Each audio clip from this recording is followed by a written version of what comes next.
ರಾಜ್ಯ ಕಾಂಗ್ರೆಸ್ನಲ್ಲಿ ದಕ್ಷಿಣದ ಬೆಂಕಿ ಧಗಧಗಿಸ್ತಾ ಇದೆ. ಬೈ ಎಲೆಕ್ಷನ್ನ ಫಲಿತಾಂಶವೇ ಹೊರಬಿದ್ದಿಲ್ಲ. ಅಷ್ಟರಲ್ಲೇ ತಲೆದಂಡ ಶುರುವಾಗ್ಬಿಟ್ಟಿದೆ. ಕಾಂಗ್ರೆಸ್ ನಾಯಕ ಜಬ್ಬಾರ್ ಅವರನ್ನ ಪಕ್ಷದಿಂದ ಕಿಕ್ಔಟ್ ಮಾಡಲಾಗಿದೆ.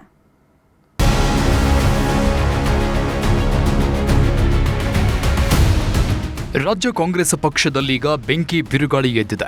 ಚುನಾವಣೆಗೂ ಮುನ್ನ ಶುರುವಾಗಿದ್ದ ಬೆಂಕಿಯ ಕಿಡಿ ಈಗ ಜ್ವಾಲಾಮುಖಿಯಾಗಿ ಧಗಧಗಿಸೋದಕ್ಕೆ ಶುರುವಾಗಿದೆ. ದಾವಣಗೆರೆಯಲ್ಲಿ ಹೊತ್ತಿದ ಅಸಮಾಧಾನದ ಕಿಚ್ಚು ದೊಡ್ಡವರ ಬುಡ ಅಲುಗಾಡಿಸುವಂತೆ ಮಾಡುತ್ತಿದೆ. ಇನ್ನು ಉಪಚುನಾವಣೆಯ ಫಲಿತಾಂಶವೇ ಹೊರಬಿದ್ದಿಲ್ಲ. ಅಷ್ಟರಲ್ಲೇ ಕಾಂಗ್ರೆಸ್ ಪಕ್ಷದ ಒಂದು ವಿಕೆಟ್ ಪತನವಾಗಿದೆ.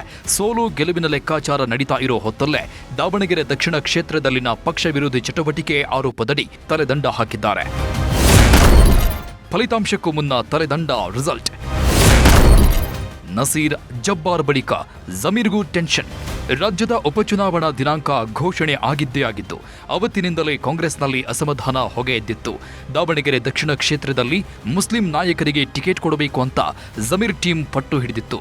ಆದರೆ ಇದಕ್ಕೆ ಕ್ಯಾರೆ ಎನ್ನದ ಎಸ್ ಮಲ್ಲಿಕಾರ್ಜುನ್ ತಮ್ಮ ಮಗನಿಗೆ ಟಿಕೆಟ್ ಕೊಡಿಸುವಲ್ಲಿ ಸಕ್ಸಸ್ ಆಗಿದ್ರು. ಇಲ್ಲಿಂದಲೇ ನೋಡಿ ತೆರೆಮೆರೆಯ ರಾಜಕೀಯ ಶುರುವಾಗಿದ್ದು. ಯಾವುದೇ ಮುನಿಸಿಲ್ಲ ಅಂತ ಒಗ್ಗಟ್ಟಿನ ಪ್ರಚಾರ ಮಾಡಿದ್ರು. ಕೈಯೊಳಗಿನ ಕಿಚ್ಚು ಆರಿರಲಿಲ್ಲ. ಇದೇ ಈಗ ತಲೆದಂಡದವರೆಗೂ ತಂದು ನಿಲ್ಲಿಸಿದೆ. ಉಪಚುನಾವಣೆಯ ಫಲಿತಾಂಶ ಹೊರ ಬರೋದಕ್ಕೂ ಮೊದಲೇ ಶಾಕ್ ಮೇಲೆ ಶಾಕ್ ಕೊಡ್ತಿದ್ದಾರೆ.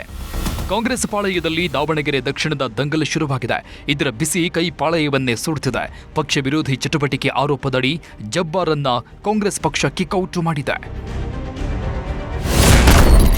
ಕಾಂಗ್ರೆಸ್ ಪ್ರಾಥಮಿಕ ಸದಸ್ಯತ್ವದಿಂದ ಜಬ್ಬಾರನ್ನ ಅಮಾನತು ಮಾಡಿ ಕೆಪಿಸಿಸಿ ಅಧ್ಯಕ್ಷ ಡಿಕೆ ಶಿವಕುಮಾರ್ ಆದೇಶ ಹೊರಡಿಸಿದ್ದಾರೆ. ದಾವಣಗೆರೆ ದಕ್ಷಿಣದಲ್ಲಿ ಪಕ್ಷ ವಿರೋಧಿ ಚಟುವಟಿಕೆ ಮಾಡಿದಲ್ಲದೆ ಪಕ್ಷದ ಅಧಿಕೃತ ಅಭ್ಯರ್ಥಿ ಪರ ಕೆಲಸ ಮಾಡದ ಆರೋಪ ಇವರ ಮೇಲಿದೆ. ಇದಕ್ಕೆ ಪೂರಕವಾದ ದಾಖಲೆಗಳು ಕೂಡ ಅಬ್ದುಲ್ ಜಬ್ಬಾರ್ ವಿರುದ್ಧ ಲಭ್ಯವಾಗಿವೆಯಂತೆ.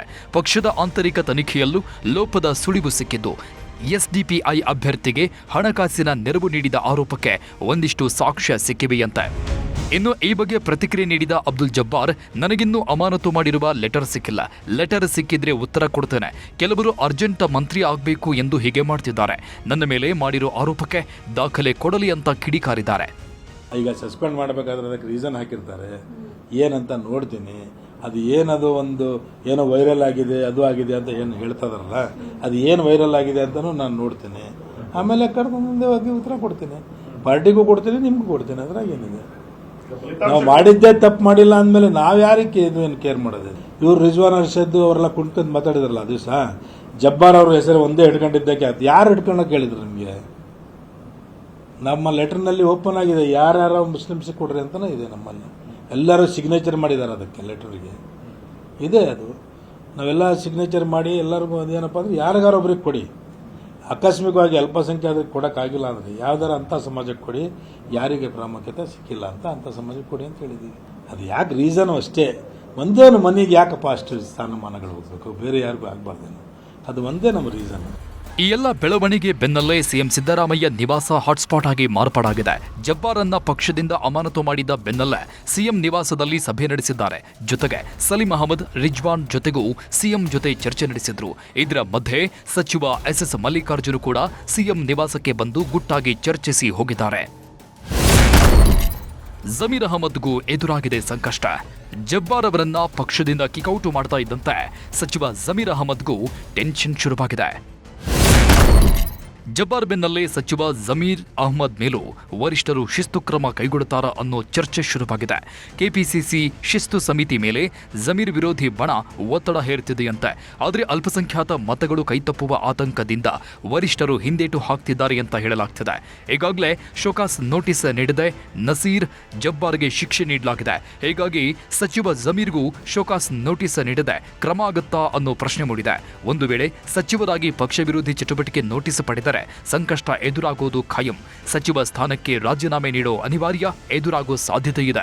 ನಸೀರ್ ಅಹಮದ್ ಎಲ್ಲ ಒಂದ್ ಕಡೆ ಇದಾಗಿದ್ದು ನನಗೂ ನೋವಾಗಿದೆ. ಆಗಬಾರ್ದಾಗಿತ್ತಂತ ನನಗೂ ನೋವಾಗಿದೆ. ನಸೀರ್ ಅಹಮದ್ ವಿಚಾರಕ್ಕೆ ನನಗೂ ನೋವಾಗಿದೆ. ಈಗ ನನಗೆ ಜವಾಬ್ದಾರಿ ಏನೇನು ಕೊಟ್ಟರು ಪಕ್ಷದ ವತಿಯಿಂದ, ನನಗೆ ನಾನು ಎಲ್ಲೋ ಮೋಜ್ ಮಸ್ತಿ ಮಾಡಕ್ಕೆ ಕೇರಳಾಗೋಗಿಲ್ಲ. ನಾನು ಸುರ್ಜೇವಾಲಾ ಮಾಡಬೇಕು, ಡಿ ಕೆ ಶಿವಕುಮಾರ್ ಅವರು ಮಾಡಬೇಕು, ಮನೆ ಮುಖ್ಯಮಂತ್ರಿಗಳು ಮಾಡಬೇಕು. ಅವ್ರು ಯಾರನ್ನ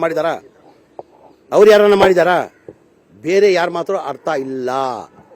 ಬೇರೆ ಯಾರು ಮಾತಾಡಿದ್ರು ಅರ್ಥ ಇಲ್ಲ. ಇದಕ್ಕೆ ಹಂಗೇನಾರು ಇದ್ರೆ ಯಾರು ಮಾಡಬೇಕು? ಸುರ್ಜೇವಾಲಾ ಮಾಡಬೇಕು, ಡಿ ಕೆ ಶಿವಕುಮಾರ್ ಅಧ್ಯಕ್ಷರು ಮಾಡಬೇಕು, ಇಲ್ಲ ಮನೆ ಮುಖ್ಯಮಂತ್ರಿ ಮಾಡಬೇಕು. ಇನ್ನು ಸಿಎಂ ರಾಜಕೀಯ ಕಾರ್ಯದರ್ಶಿ ಹುದ್ದೆಯಿಂದ ವಜಾ ಆಗಿರೋ ನಸೀರ್ ಅಹಮದ್ ಮೇಲೂ ತೂಗುಗತ್ತಿ ನೇತಾಡೋದಕ್ಕೆ ಶುರುವಾಗಿದೆ. ಅಬ್ದುಲ್ ಜಬ್ಬಾರ್ಗೆ ಆದ ಅಮಾನತು ಶಿಕ್ಷೆ ನಸೀರ್ ಅಹಮದ್ಗೂ ಆಗುತ್ತಾ ಅನ್ನೋ ಪ್ರಶ್ನೆ ಹುಟ್ಕೊಂಡಿದೆ. ಒಟ್ನಲ್ಲಿ ದಾವಣಗೆರೆ ದಕ್ಷಿಣ ಕ್ಷೇತ್ರದ ಫಲಿತಾಂಶವೇ ಹೊರಬಿದ್ದಿಲ್ಲ. ಅಷ್ಟರಲ್ಲೇ ಕಾಂಗ್ರೆಸ್ ಪಾಳಯದಲ್ಲಿ ಬಿರುಗಾಳಿ ಎದ್ದಿದೆ. Bureau report, news 18.